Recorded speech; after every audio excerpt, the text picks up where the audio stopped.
देख रहे हैं नेक्स्ट 9 न्यूज और मैं हूं आपके साथ नेहा। भारत में राष्ट्रपति चुनाव के लिए वोटों की गिनती जारी है। सुबह 11 बजे से शुरू होने वाली थी, लेकिन अभी देखा जा रहा है कि इस वक्त यहां पर पहला चरण देखा गया है कि यहां पर द्रौपदी मुर्मू के समर्थन में सबसे ज्यादा वोट मिले हैं। राष्ट्रपति पद के लिए 2 उम्मीदवार आमने सामने हैं। सत्ता पक्ष एनडीए की तरफ से द्रौपदी मुर्मू और यूपीए की ओर से यशवंत सिन्हा की किस्मत का फैसला आज होने जा रहा है। इसी को लेकर ओडिशा के रायपुर रंग शहर की हवा में खुशी और उत्साह की लहर दौड़ आई है। रायरंगपुर एनडीए की राष्ट्रपति पद की उम्मीदवार द्रौपदी मुर्मू का गृह नगर है। यानी कि बता दें आपको कि राष्ट्रपति चुनाव के नतीजों पर जीत की आशा व्यक्त करते हुए मुर्मू के भाई तारिन टुडू ने एएनआई से बात की और उम्मीद जताई कि द्रौपदी मुर्मू को भारत के अगले राष्ट्रपति के रूप में नियुक्त किया जाएगा। उन्होंने कहा, यहाँ खुशी का माहौल है क्योंकि हमें उम्मीद है कि द्रौपदी मुर्मू भारत की अगली राष्ट्रपति बनेगी। यह आदिवासी समुदाय, ओडिशा और पूरे देश के लिए गर्व की बात है। विशेष रूप से रायरंगपुर में मुर्मू का गृह नगर परिणाम घोषित होने से कुछ घंटे पहले ही जश्न के मूड में है। इससे पहले उसके कुछ रिश्तेदारों ने भी एएनआई से बात की और मुर्मू की जीत पर भरोसा जताया। मुर्मू की चाची ने एएनआई को बताया कि मुर्मू ने अपने पूरे जीवन में बहुत संघर्ष किया और बहुत ही कष्ट सहे हैं। यह अथक संघर्ष का फल है। यह बहुत ही विनम्र और जमीन से जुड़ी प्रकृति की है। सुख दुख में हम हमेशा साथ में रहते हैं। मुझे लगता है कि उनकी सभी उपलब्धियां उनकी कड़ी मेहनत और संघर्ष का फल है। सुबह 11 बजे से मतगणना शुरू हुई थी। राष्ट्रपति चुनाव 2022 के लिए वोटों की गिनती गुरुवार यानी कि आज सुबह 11 बजे से जारी है। भारत के नाममात्र कार्यकारी अधिकार के सर्वोच्च पद के लिए लड़ाई एनडीए की द्रौपदी मुर्मू और संयुक्त विपक्ष के उम्मीदवार यशवंत सिन्हा के बीच है, जबकि मुर्मू के बहुमत हासिल करने की कगार पर बने रहने की उम्मीद है। और यहाँ पर बता दें कि आपको यहाँ पर कि राष्ट्रपति चुनाव के रिजल्ट आने पर पहला चरण, जिस बीच में ये देखा गया कि पहले चरण के दौरान 540 वोट द्रौपदी मुर्मू की तरफ पड़ते नजर आए हैं। और यहाँ अगर यशवंत सिन्हा की हम बात करें तो यशवंत सिन्हा को 208 वोट मिलते नजर आए हैं। और यहाँ पर बता दें कि 15 सांसद ऐसे हैं जिनके वोट को यहाँ पर अमान्य माना गया है। इसके पीछे का कारण अभी तक पता नहीं चल पाया है। तो यहाँ पर बता दूं कि जिस तरीके से यहाँ सबसे आगे पहले चरण पर द्रौपदी मुर्मू ही चलती नजर आ रही, उस हिसाब को देखकर लगता है कि आने वाले समय में यानी कि अब इस देश की जो राष्ट्रपति की कमान संभालेंगी वो सिर्फ और सिर्फ द्रौपदी मुर्मू होंगी। देश के सर्वोच्च पद यानी राष्ट्रपति के पद के लिए 18 जुलाई को मतदान होना था। रामनाथ कोविंद का कार्यकाल पूरा होने के बाद देश को नया राष्ट्रपति मिल गया। भाजपा की ओर से राष्ट्रपति पद के लिए महिला उम्मीदवार है, तो वहीं विपक्ष की तरफ से यशवंत सिन्हा को उम्मीदवार बनाया गया है। भाजपा की महिला उम्मीदवार का नाम द्रौपदी मुर्मू है, जिनकी अब जीत के पूरे आसार हैं। द्रौपदी मुर्मू 24 जून को अपना नामांकन ने दाखिल किया। और यहाँ पर बता दें सबसे पहले कि द्रौपदी मुर्मू कौन है। राष्ट्रपति पद के लिए होने वाले मतदान में एनडीए की ओर से द्रौपदी मुर्मू का नाम दिया गया। द्रौपदी मुर्मू ओडिशा की आदिवासी महिला नेता है और झारखंड की गवर्नर रह चुकी हैं। द्रौपदी मुर्मू का जन्म ओडिशा के मयूरभंज जिले में 20 जून 1998 को एक आदिवासी परिवार में हुआ था। उनके पिता का नाम बिरंची नारायण टुड्डू था, जो अपने परंपराओं के मुताबिक गांव और समाज के मुखिया थे। द्रौपदी ने अपने गृह जनपद से शुरुआती शिक्षा पूरी करने के बाद भुवनेश्वर के रामादेवी महिला महाविद्यालय से स्नातक की डिग्री हासिल की। पढ़ाई होने के बाद एक शिक्षक के तौर पर अपने करियर की शुरुआत की और कुछ समय तक इस क्षेत्र में काम किया। द्रौपदी मुर्मू का विवाह श्याम चरण मुर्मू से हुआ, जिनसे उनके 2 बेटे और 1 बेटी हुई। बाद में उनके दोनों बेटों का निधन हो गया और पति भी छोड़कर पंचायत में विलीन हो गए।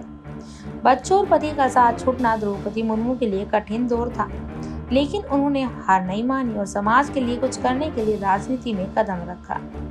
उन्होंने अपने राजनीतिक करियर की शुरुआत ओडिशा से भाजपा के साथ की।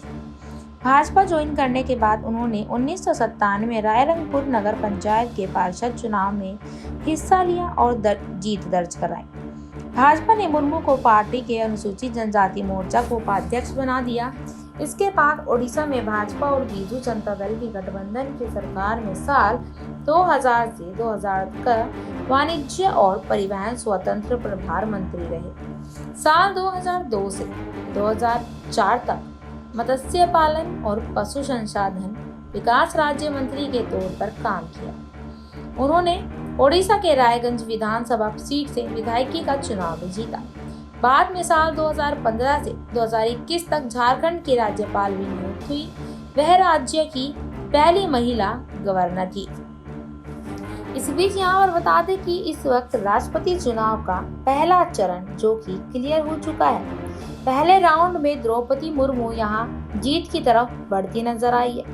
इसी बीच आपको बता दूं कि यहाँ पर राष्ट्रपति चुनाव का रिजल्ट आने पर पहला राउंड यहाँ पर द्रौपदी मुर्मू क्लियर करती नजर आई हैं। पहले राउंड में द्रौपदी मुर्मू को 580 वोट मिले हैं। इसी बीच अगर आपको बता दें कि यहाँ पर यशवंत सिन्हा की अगर बात करें तो यशवंत सिन्हा ने यहाँ पर 208 सीटें जीतते नजर आए हैं, यानी कि 208 वोट उनको मिलते नजर आए हैं। देखिए अगर आपको बता दें यहाँ पे कि यहाँ द्रौपदी मुर्मू अपना कैसा काम निभा रही है, कैसे देश की जनता को संभालेंगी, इन सारे सवालों का जवाब आज हम आपको अपनी इस रिपोर्ट में बताएंगे। अगर बात हम यहाँ द्रौपदी मुर्मू की करें कि द्रौपदी मुर्मू कैसे देश को संभालेंगी, यहाँ पर वो कैसे कह सकते हैं कि एक राज्यपाल से आई, क्या उनको इतना पता होगा कि वो देश को कैसे संभालेंगी यहाँ पर। तो इस बीच में आपको बता दूं कि द्रौपदी मुर्मू काफी समझी हुई औरत हैं, काफी समझदार महिला वो कहलाई जाती हैं। तो यहाँ पर बता सकते हैं आपको कि द्रौपदी मुर्मू एक देश को संभालने के लिए काफी अच्छी कैंडिडेट हैं। और अगर देखिए यहाँ पर बता दें आपको कि राष्ट्रपति चुनाव के पहले राउंड की मतगणना खत्म हो गई। दूसरे राउंड की वोटों की गिनती जारी है। थोड़ी देर में नतीजे सामने आ जाएंगे। दिल्ली के पंडाल के अंदर बनाए गए मंच के पीछे भी एक बड़ा पोस्टर लगाया गया और जिसमें द्रौपदी मुर्मू का अभिनंदन किया गया। इसी मंच से द्रौपदी मुर्मू सभी शुभकामना देने वालों की शुभेच्छा ग्रहण करेंगी। इस बीच बता दूं आपको कि देश के प्रधानमंत्री मोदी और यहाँ पर बीजेपी की कैंडिडेट्स, बीजेपी के कैबिनेट आज द्रौपदी मुर्मू से मिलने उनके गांव जाने वाले हैं। पीएम नरेंद्र मोदी कल 5:30 बजे दिल्ली के होटल अशोका में निवर्तमान राष्ट्रपति रामनाथ कोविंद के लिए विदाई रात्रि भोज की मेजबानी करेंगे। ओडिशा के SLS memorial residential school Paharpur में जश्न शुरू हो गया है कि यहाँ पर द्रौपदी मुर्मू के जीत के आसार नजर आते ही यहाँ पर जीत का जश्न मनना शुरू हो गया है। और इसी बीच बता दें आपको कि दूसरे राउंड के काउंटिंग के नतीजे सामने आ गए हैं। द्रौपदी मुर्मू को 48,000 बता दें आपको कि द्रौपदी मुर्मू को 4,83,299 वोट मिले। मुर्मू को अब तक कुल 1,339 वोट मिले, जबकि यशवंत सिन्हा को कुल 537 वोट मिले।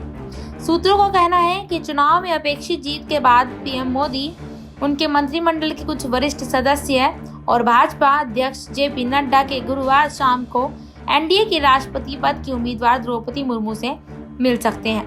मीडिया रिपोर्ट्स है कि जल्द ही दूसरे दौर की काउंटिंग जो है वो शुरू हो सकती है। इसी बीच बता दूं कि उनका शुरू होने का ऐलान किया जा सकता है। दूसरे दौर में 10 राज्यों की मतगणना पूरी हो चुकी है। उधर द्रौपदी मुर्मू के आवास में सुरक्षा बढ़ा दी गई है। यहाँ पर इस वक्त की बड़ी खबर आपको बता दें कि दूसरे राउंड में भी यहाँ पर यशवंत सिन्हा को सिर्फ 500 वोट मिले हैं। और अगर बात करूँ यहाँ पर द्रौपदी मुर्मू की तो उनको 1300 वोट मिलने की बात कही गई है। तो इस बीच बता दूं आपको कि यहाँ पर देखा जा रहा है कि किस तरीके से यहाँ आज द्रौपदी मुर्मू को सबसे ज़्यादा वोट मिलते नजर आ रहे हैं, सबसे ज़्यादा समर्थन उनको मिलता नजर आ रहा है। यहाँ पर द्रौपदी मुर्मू के पास 1339 वोट हो गए हैं। यशवंत सिन्हा से भी 2 गुने वोट यहाँ पर देने की बात हो रही है। देखिए ये बहुत बड़ी बात है कि यशवंत सिन्हा से भी दो गुना वोट उनको मिले हैं। और यहाँ पर द्रौपदी मुर्मू की बढ़त लगातार बढ़ती जा रही है। देखिए यहाँ पर 1,35,000 ऐसे गांव में मनेगा द्रौपदी मुर्मू की जीत का जश्न। द्रौपदी मुर्मू की जीत लगभग तय है। इसके लिए बीजेपी ने जश्न की पूरी तैयारी कर ली है। यहां तक कि उनके गांव में पूरे तरीके से जश्न मनाने की तैयारी हो चुकी है। ऐसी और खबरों के लिए देखते रहिएगा नेक्स्ट 9 न्यूज। धन्यवाद।